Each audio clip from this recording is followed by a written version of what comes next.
you should not look for it. But on a moonless All Hallows Eve, if you find yourself on a lonely Irish road where the fog tangles in the thorns and the air smells of wet earth and decay, you might see it. Do not listen for footsteps. Listen for the silence after them, a heavy boot squelching in the bog mud, and then nothing, a pause that lasts just a little too long. And that is when you will see it, out in the darkness where no man could possibly walk, a single flickering light, a pinprick of sickly orange, bobbing and weaving. It is not a lost traveler. It is not a welcoming light. It is a curse. It is a hungry thing. It is the end of story that began with a man who thought he was smarter than everyone, including the devil himself. His name was Jack. We call him Stingy Jack now, but in his time he was a thing to behold. Jack was not just a common drunkard or a petty thief. He was an artist. His tongue was silver, his mind was a steel trap, and his heart was a cold, small, locked box. He had a charisma that could charm a bird from a tree. Right before he wrung its neck for dinner, you would see him in the tavern with no coin in his pocket. He would approach the wealthiest man in the room, not begging, but with a wide, knowing smile. "That is a fine coat," he would say, "but the man who owns it looks troubled." An hour later, Jack would be drinking the man's finest ale. 2 hours later, Jack would have the man's coat. And by the end of the night, Jack would have the man's coin purse, won in a game of wits that was so dazzling, the man would actually thank Jack for the privilege of being ruined. He was a black hole in the shape of a man, consuming all light, all warmth, all coin, and giving nothing back. He was, in short, a soul so perfectly, exquisitely rotten that he had long been on the devil's personal watch list. One night, Jack was walking home, his pockets heavy with another man's winnings, when the air turned sharp and cold. The chirping of the crickets stopped. A shadow detached itself from a gnarled oak tree and stepped into the moonlight. It was tall, dressed in fine dark clothes, and its eyes, they were two dull, burning embers. "Jack," the shadow man said.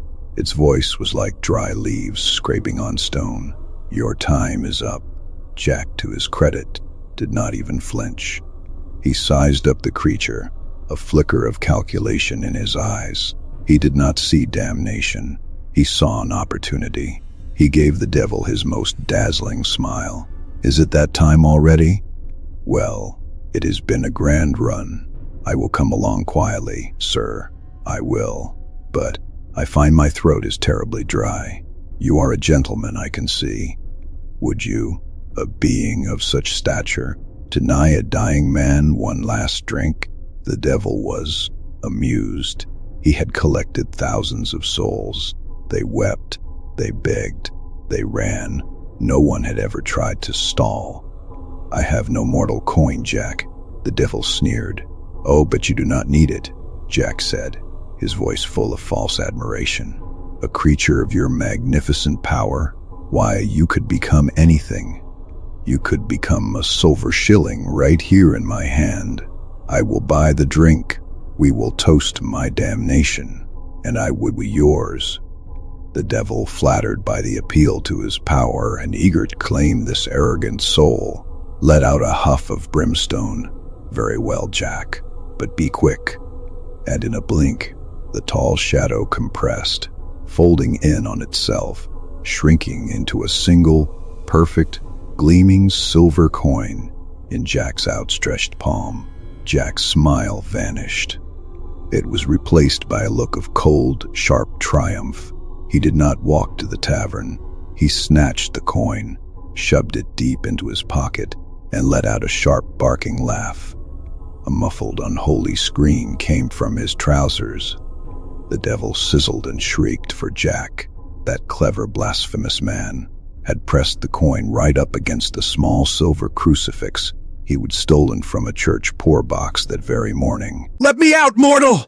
the devil roared, his voice thin and furious. You want out? You will give me your word. What word? Your word, binding and true, that you will never take my soul. No matter what I do, no matter how I live, my soul is mine. You can never claim it. The devil raged. He burned.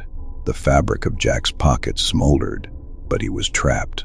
The crucifix held him fast. He had no choice. "You have my word, Jack!" he screamed. "I will never take your soul! Now release me!" It burst into a column of fire and sulfur, and the devil stood there, trembling with a rage that was absolute. "You will regret this, Jack," he hissed. "I do not think I will," Jack said, jingling his other, real coins. A promise is a promise. The devil vanished, and Jack lived. He lived on, believing he had beaten the system.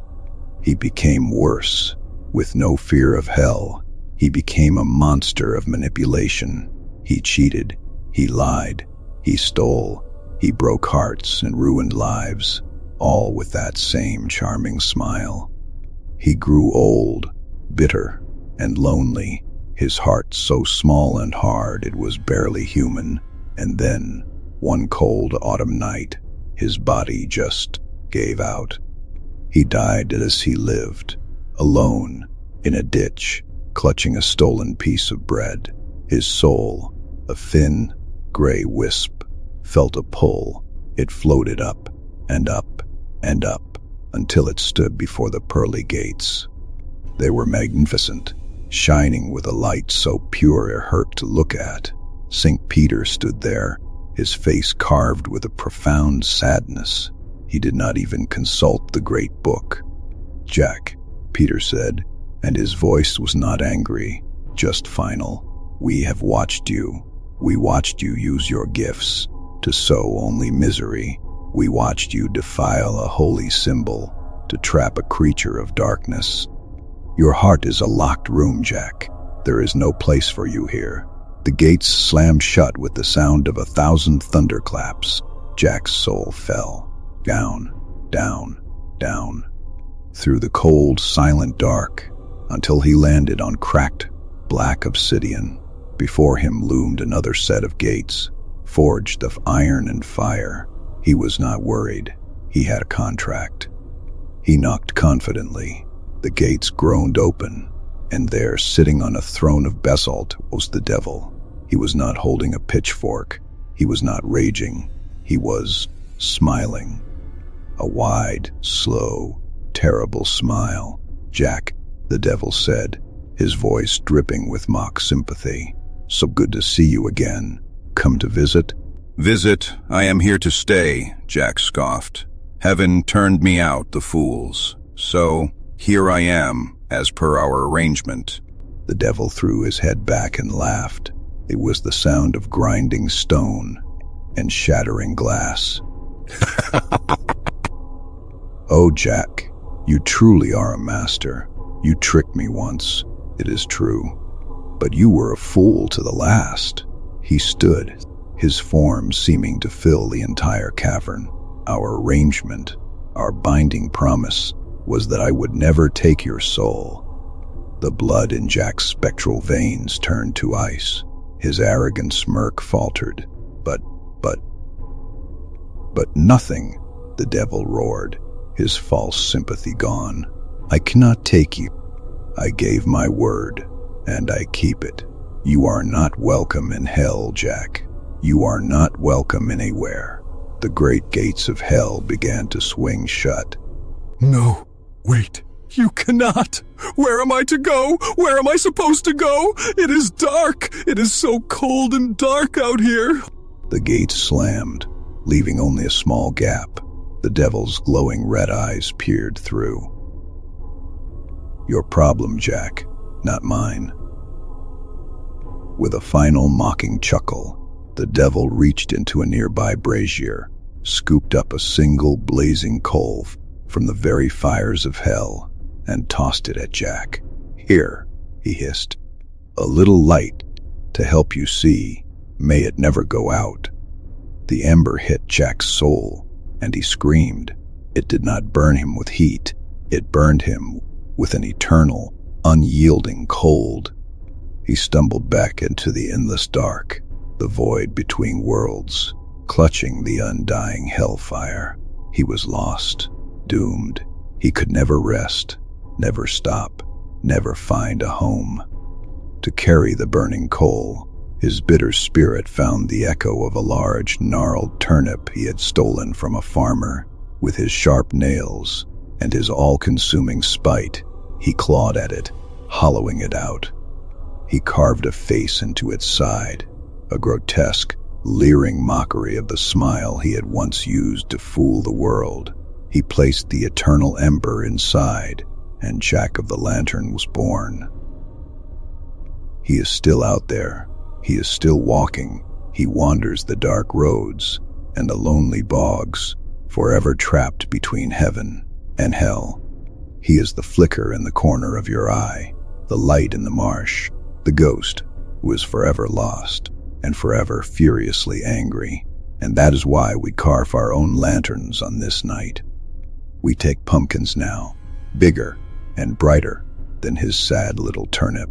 We carve faces in them and put a candle inside, setting them on our doorsteps and in our windows. But they are not just decorations. They are wards. They are a message, lit in the darkness, to tell that wandering bitter spirit, no, Jack, you are not welcome here, either.